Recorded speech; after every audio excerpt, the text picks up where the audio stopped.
بسم اللہ الرحمن الرحیم۔ شروع اللہ تبارک و تعالی کے نام سے جو بڑا مہربان نہایت رحم کرنے والا ہے۔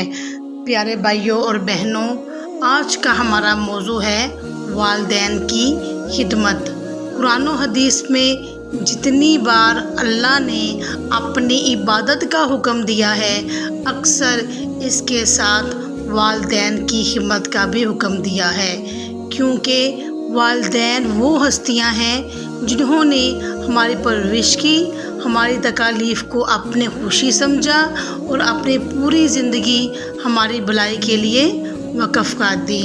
قرآن پاک میں سورہ بنی اسرائیل میں اللہ تعالیٰ فرماتے ہیں، اور ہم نے انسان کو تاکیدی حکم دیا ہے کہ وہ اپنے والدین کے ساتھ بھلائی کریں، یعنی بندہ چاہے جتنی بھی عبادت کر لے، اگر والدین کی نافرمانی کرتا ہے تو اس کی عبادت کیا ہے؟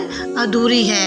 رسول اللہ صلی اللہ علیہ وآلہ وسلم سے ایک صحابی نے پوچھا، یا رسول اللہ، میرے حسن سلوک کا سب سے زیادہ حقدار کون ہے؟ آپ نے فرمایا تمہاری ماں۔ صحابہ نے دوبارہ پوچھا، پھر آپ نے فرمایا تمہاری ماں۔ تیسری بار پوچھا گیا، آپ نے فرمایا تمہاری ماں۔ چوتھی بار پوچھا، پھر آپ نے فرمایا تمہارا باپ۔ یہ حدیث واضح کرتی ہے کہ ماں کا مقام سب سے بلند ہے۔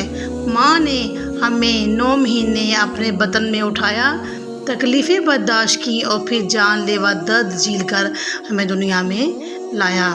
باپ وہ ہستی ہے جو دن رات محنت کرتا ہے، اپنے خواہشات کو قربان کرتا ہے تاکہ اس کی اولاد سکون سے جی سکے۔ حضرت عبداللہ بن عمر سے روایت ہے کہ ایک شخص اپنی ماں کو کمر پر بٹھا کر خانہ کعبہ کا طواف کر رہا تھا اور کہہ رہا تھا، میں اپنی ماں کی خدمت کر رہا ہوں۔ اے ابن عمر، کیا میں نے اپنی ماں کا حق ادا کر دیا؟ ابن عمر نے فرمایا، نہیں، اللہ کی قسم، تو نے ابھی ماں کے ایک درد کا بھی بدلہ ادا نہیں کیا۔ رسول اللہ صلی اللہ علیہ وآلہ وسلم نے فرمایا، 3 طرح کے لوگ ہیں جن پر اللہ قیامت کے دن نظر رحمت نہیں فرمائے گا: والدین کا نافرمان، شراب کا عادی، ریاکاری کرنے والا۔ یعنی والدین کی نافرمانی اللہ کے غضب کو دعوت دینا ہے۔ جو والدین کا نافرمان ہے وہ دنیا تو کیا آخرت میں بھی کامیاب نہیں ہو سکتا۔ والدین کی دعا اولاد کے حق میں بہت مؤثر ہوتی ہے۔ رسول اللہ صلی اللہ علیہ وآلہ وسلم نے فرمایا، 3 دعائیں ایسی ہیں جو یقیناً قبول ہوتی ہیں: مظلوم کی دعا، مسافر کی دعا اور والدین کی دعا اپنے اولاد کے حق میں۔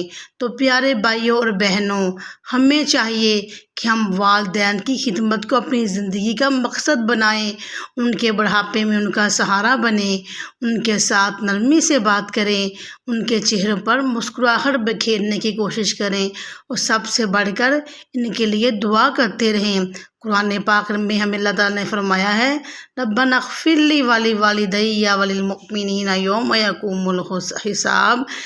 ہمارے والدین ہمارے لیے بہت اہم ہستی ہیں۔ ہم والدین کے بغیر جینے کا تصور بھی نہیں کر سکتے۔ والدین کے بغیر ہماری زندگی بالکل ویراں ہے۔ آپ ان سے پوچھیں جن کے والدین نہیں ہیں۔ بعض ایسے ہیں جن کے والد ہیں لیکن والدہ نہیں ہیں، اور بعض ایسے ہیں جن کی والدہ ہے والد نہیں ہیں۔ بعض لوگ ایسے ہیں جن کے دونوں رشتے نہیں ہیں۔ تو آپ دیکھیں ان کو والدین کی کتنی قدر ہے۔ تو پیارے بھائیوں اور بہنوں، اپنے والدین کی خدمت کو اپنا حق سمجھیں، اپنے بچوں کا بھی فرض ادا کریں، اپنی بیوی کا بھی فرض ادا کریں، لیکن اپنے والدین کا بھی لازمی فرض ادا کریں۔ آپ کی ماں کا حق آپ پر سب سے زیادہ ہے۔ کیوں؟ ماں نے بھی آپ کے لیے بہت تکلیفیں برداشت کی ہوتی ہیں۔ باپ بیچارہ سارا دن صبح سے شام تک اپنے بچوں کے لیے پتہ نہیں کہاں کہاں کے دھکے کھاتا ہے، کس کس کی باتیں برداشت کرتا ہے، کس کے لیے؟ صرف اپنے بچوں کے لیے، اپنے بچوں کو روزگار دینے کے لیے۔ آپ دیکھیں گے اکثر والد جو ہے وہ پردیس رہتے ہیں، کس کے لیے؟ اپنے بچوں کے لیے، کہ چلیں ہمارے بچوں کا روزگار اچھا ہو، ہمارے بچوں کی خواہشات پوری ہوں، ان کا پڑھنا، ان کے لیے آسانیاں پیدا ہوں، ان کے لیے کھانے پینے میں، پہننے اوڑھنے میں ان کے لیے آسانیاں پیدا ہوں، وہ تو اپنی زندگی بھی اپنے اولاد کے لیے وقف کر دیتا ہے۔ آپ کو پتہ ہے کہ پردیس کی زندگی جو وہ اتنی آسان نہیں ہے، وہاں پہ رہنا بہت مشکل ہے، لیکن کیوں والد صرف اپنی اولاد کے لیے برداشت کرتا ہے کہ میرے بچے، ان کی تربیت اچھی ہو جائے، میرے بچوں کی کسی کی اس چیز کی کمی نہ رہے، وہ لوگوں کی طرف نہ دیکھیں، وہ اپنے باپ کا جس قدر بھی شکر ادا کریں اتنا ہی کم ہے۔ ہمیں کوشش کرنی چاہیے جہاں تک ہو سکے ہم اپنے والدین کی خدمت کرنی چاہیے۔ والدین کی خدمت ہی اصل سعادت ہے۔ جو شخص والدین کو خوش کرتا ہے وہ اللہ کو خوش کرتا ہے۔ جو اپنے والدین کے لیے آسانیاں پیدا کرتا ہے اللہ اس کی زندگی میں آسانیاں پیدا کرتا ہے۔ اللہ ہمیں والدین کی صحیح معنوں میں خدمت کرنے کی توفیق عطا فرمائے۔ اگر آپ کو میری ویڈیو اچھی لگے تو آپ لازمی میرے چینل کو سبسکرائب کریں اور کوشش کریں کہ ہم جو ہے جہاں تک ہمیں دین کی خدمت کرنے کا جذبہ ہے ہم اپنے اندر پیدا کریں، ہم دوسرے